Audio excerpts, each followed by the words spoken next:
Jangan pancing masyarakat Sumatera Barat untuk bergerak lebih banyak. Allahu Akbar. Dan Maka akan Dewan Golongan Karya akan kepada para mahasiswa. Mana mahasiswa? Mana mahasiswa? Para mahasiswa akan mendapatkan seluruh alamat dan orang-orang yang duduk di dewan ini.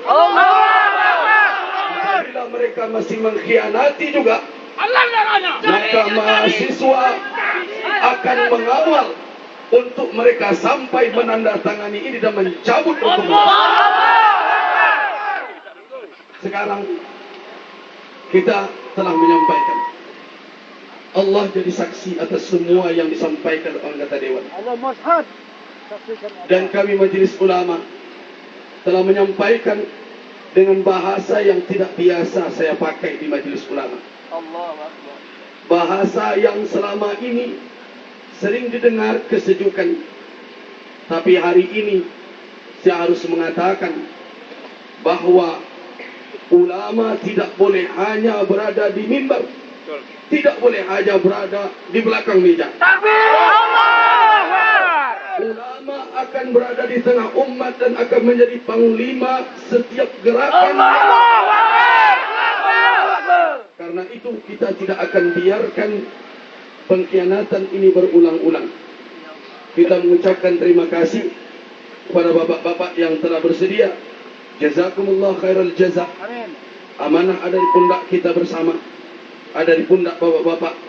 Mudah-mudahan apa yang kita lakukan hari ini dan kaum muslimin semuanya, Allah akan membalasi setiap kalimat yang kita ucapkan. Amin. Akan membalasi setiap langkah yang kita langkahkan. Amin. Akan membalasi setiap infak yang kita infakkan. Amin. Mudah-mudahan yang kita lakukan hari ini akan menjadi pahala di sisi Allah SWT. Amin. Amin. Mari kita kembali dengan tenang. Kita melakukan solat di Masjid Nurul Iman. Mudah-mudahan apa yang kita lakukan hari ini adalah untuk menyelamatkan generasi kita yang akan datang. Enggak, ke wali kota enggak jadi, Pak. Dan akan menjadi suatu Kita nunggu seminggu lagi aja untuk anak cucu kita. Kalimat tauhid yang harus kita pertahankan. La ilaha illallah Muhammadur Rasulullah. Mari kita kembali dengan penuh ketenangan dan kesabaran. Kita jaga ketenangan ini. Tetapi kami menitipkan sekali lagi, ketenangan ini bisa lebih ribut dan lebih berbahaya apabila wakil-wakil yang ada di sini tidak mengerti apa yang terasa di lubuk hati yang. Tolong jaga kepercayaan kami, Pak. Tolong jaga kepercayaan kami, Pak. Billahi taufik wal hidayah. Terima kasih juga kepada bapak-bapak kami. Tadi Bapak Kapolda ada di sana. Bapak Kapolresta, seluruh aparat yang hadir, kami mengucapkan terima kasih banyak.